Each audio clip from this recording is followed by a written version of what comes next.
नमस्कार, आप देख रहे न्यूज है। मैं हूं आपके साथ काजल चौधरी।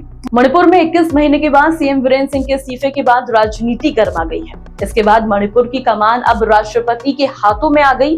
अब मणिपुर में राष्ट्रपति शासन है। हालांकि इसका विरोध कांग्रेस की तरफ से हुआ है। विपक्ष ये दावा कर रहा है कि मणिपुर को संभालने में बीजेपी उस वक्त भी नाकामयाब रही थी और अब भी वही हाल है। मणिपुर की स्थिति अब राष्ट्रपति मुर्मू देखेंगी, लेकिन ऐसा क्या हुआ कि बीजेपी को मणिपुर में एकमात्र रास्ता सिर्फ राष्ट्रपति शासन लगा? क्या वाकई वीरेंद्र सिंह का कोई ऑप्शन इस वक्त बीजेपी के पास नहीं है, या फिर बीजेपी कुछ और सोच रही है? हालांकि इससे पहले सीपीआई नेता डी राजा का बयान सुनिए, जिसमें वो साफ तौर पर कह रहे हैं कि बीजेपी मणिपुर पर पूरी तरह से फेल रही है। बीजेपी सांसद सांबित पत्रा ने इस पर बयान दिया है। उन्होंने कहा कि विधानसभा भंग नहीं हुई है, बल्कि एकमात्र सस्पेंडेड अम्यूनेशन है। राज्य में पिछले 1 महीने से जारी हिंसा के बीच मुख्यमंत्री एन वीरेंद्र सिंह ने आखिरकार इस्तीफा दे दिया। उनके इस्तीफे से मणिपुर की राजनीति में एक नया मोड़ आ गया। अब सवाल है कि क्या होगा आगे? क्या केंद्र निर्णय लेगी? सूत्रों के लिहाज से पता चला कि बीजेपी अगले 2 दिन में नया मुख्यमंत्री ऐलान कर सकती है। लेकिन आखिर क्या वजह रही कि मणिपुर को वीरेंद्र सिंह के बाद कोई नया चेहरा नहीं मिला? इसको समझने के लिए वीरेंद्र सिंह के इस्तीफे के आसपास चलते हैं। सीएम एन वीरेंद्र सिंह ने 9 फरवरी को राज्यपाल अजय भल्ला को अपना इस्तीफा सौंपा। ये इस्तीफा सुप्रीम कोर्ट के आदेश के बाद आया, जिसमें कथित ऑडियो लीक मामले की फोरेंसिक जांच के निर्देश दिए थे। इस ऑडियो को लेकर वीरेंद्र सिंह पर आरोप था कि मणिपुर में जो हिंसा हुई वो उनकी वजह से भड़की थी।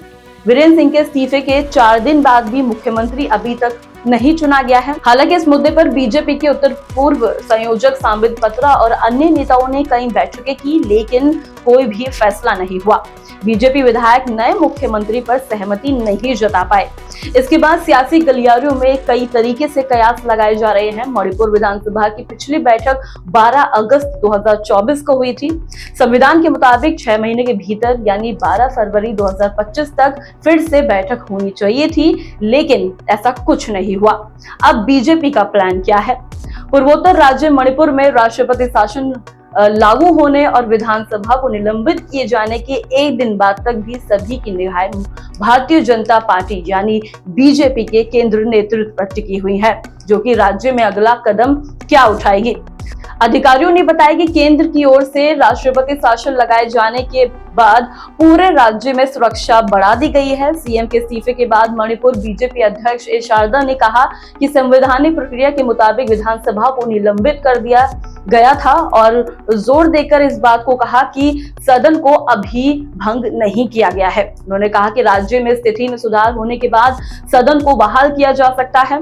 इस घटनाक्रम पर प्रतिक्रिया देते हुए कांग्रेस नेता राहुल गांधी ने कहा कि ये मणिपुर पर शासन करने में बीजेपी की पूर्ण तरीके से असमर्थता की देर से की गई स्वीकृति है।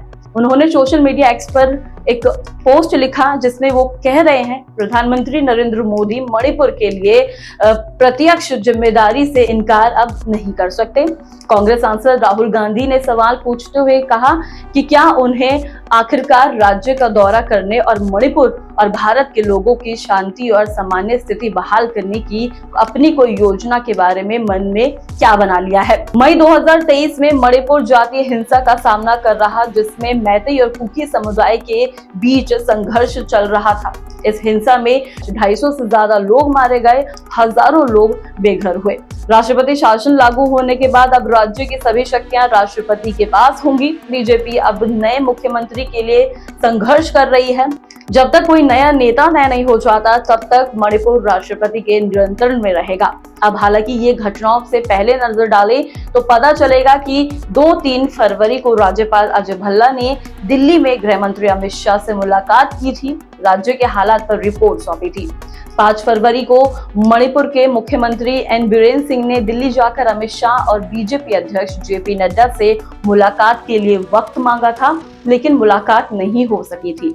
6 फरवरी को एन वीरेंद्र सिंह प्रयागराज पहुंचे, कुंभ में स्नान किया। इस दौरान राज्यपाल भल्ला भी प्रयागराज में मौजूद रहे।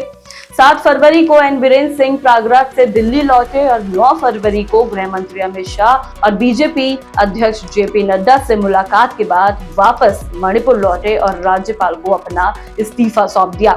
अब देखना अहम होगा कि बीजेपी मणिपुर में कोई नया मुख्यमंत्री नियुक्त करती है या फिर राष्ट्रपति शासन को अभी और जारी रखा जाएगा। हालांकि मणिपुर में नए नेतृत्व को लेकर राजनीतिक गलियारियों में चर्चा तेज है। फिलहाल वीडियो में इतना ही। ऐसे ही तमाम अपडेट्स को जानने के लिए देखते रहे न्यूज़ आई। धन्यवाद।